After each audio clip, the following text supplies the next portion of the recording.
যাতে আমরা আজকে এই ফাঁকা মাঠে কোনো শয়তান ঢুকতে না পারে, এই জন্য আমরা এমন তাকবীর দিব, তাকবীরের ধ্বনিতে শয়তানগুলো একবারে বগুড়া থেকে আমরা রংপুর পাঠিয়ে দেবো। এই মুসলমান ঠিক কিনা? এই জন্য আমাদের তাকবীরের ধ্বনি হবে যে তাকবীরের ধ্বনিতে শাহজালাল, শাহপরান, শাহ তুরকান ইসলাম বিজয় করেছিলেন। এই জন্য আমরা এই তাকবীর চালু আজ করবো। এই জন্য আমরা সকলে একটু তাকবীর দিন। নারে তাকবীর, লিল্লাহে তাকবীর, আল কোরআনের আলো, এ আল হাদিসের আলো, নবী রাসূল যেখানে, এ মসজিদ মাদ্রাসা যেখানে, শেখ হাসিনা যেখানে থাকা যাবো না। থাকলে বেরোন কি ভাই, নাম বললে বিপদ আছে, এখানে বলে দেখেন। এই মাইকালা ভাই সাউন্ড বাড়াও, সাউন্ড বাড়াও, সেখানে আসতে পারে যে কোনো টাইমে। এই জন্য আমাদের প্রস্তুতি নিতে হবে। কি বলেন মুসলমান? কোন প্রকার যেন আমাদের ভারত থেকে যেন আমাদের বাংলাদেশে শর্ট করে ঢুকতে না পারে। আজকে দেখেন গতকালকে আজকে জানুয়ারি মাসের কয় তারিখ?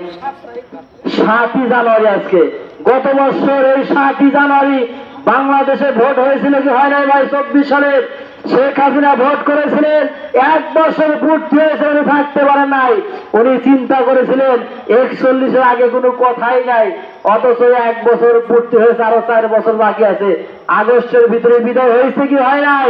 আল্লাহ রাব্বুল আলামিনের সাথে যারা বেয়াদবি করবে, কোরআনের সাথে যারা গাদ্দারি করবে, আলেমদের সাথে যারা গাদ্দারি করবে, এদের পতন নমরুদ আর ফিরআউনের মতো হবে কি হবে না? মুসলমান হয়েছে কিনা? নমরুদ ফিরআউনের মতো হয়েছে। আজকে দেখেন তারা বলেছিল 1 বছরের আগে কোনো 41 কোনো কথাই নাই। মুসলমান ভাইদের আমার 1 বছর পূর্ণ হল, নির্বাচনের সময় 1 বছর পূর্ণ হয়ে গেল, কিন্তু আমার আপনার আপা থাকতে পারল না। আপা ভারতে বসে বসে শুধু ষড়যন্ত্র করে, কি করে না? ইসকন নামায় দিল, শ্রমিক লীগ নামায় দিল, আনসার লীগ নামায় দিল, এখন দেশে আগুন লীগ নামায় দিছে। জায়গায় জায়গায় আগুন লাগছে কিনা? ঢাকা শহরের বিভিন্ন অলিগলিতে, বিভিন্ন অফিস আদালতে, এমনকি সচিবালয়ে আগুন লাগাইয়া একটা ভেজাল সৃষ্টি করতেছে, কি করে নাই?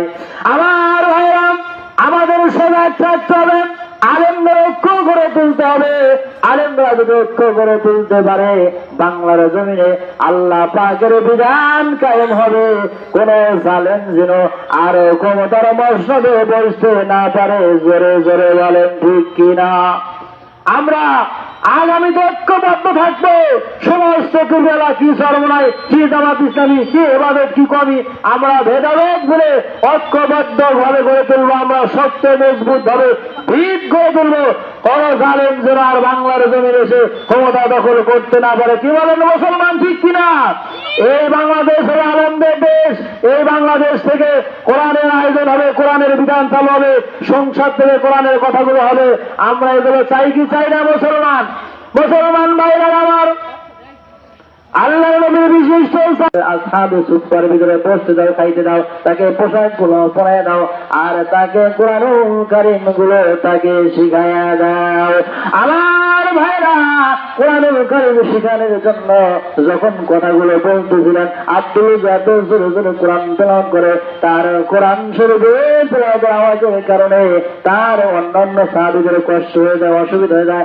আল্লাহর পয়গম্বরের কাছে অভিযোগ, হুজুর আব্দুল যত জোরে জোরে কোরআনুল কারীম তেলাওয়াত করে, যার কোরআনের আওয়াজের কারণে আমাদের ডিস্টার্ব হয়ে যায়, একটু আপনি আস্তে পড়তে বলেন। আল্লাহর পয়গম্বরের সাহাবারা রে, ওই আব্দুল্লাহকে আরো বেশি বেশি চিল্লাইতে দাও, জোরে জোরে পড়তে দাও, কারণ আব্দুল্লাহ ইমান এত দামি ইমান, ইমান আনতে গিয়ে বাড়ি গাড়ি জায়গা জমি এমনকি পরে লুঙ্গি পর্যন্ত পায় নাই। জোরে বলেন না আমার হাওয়া।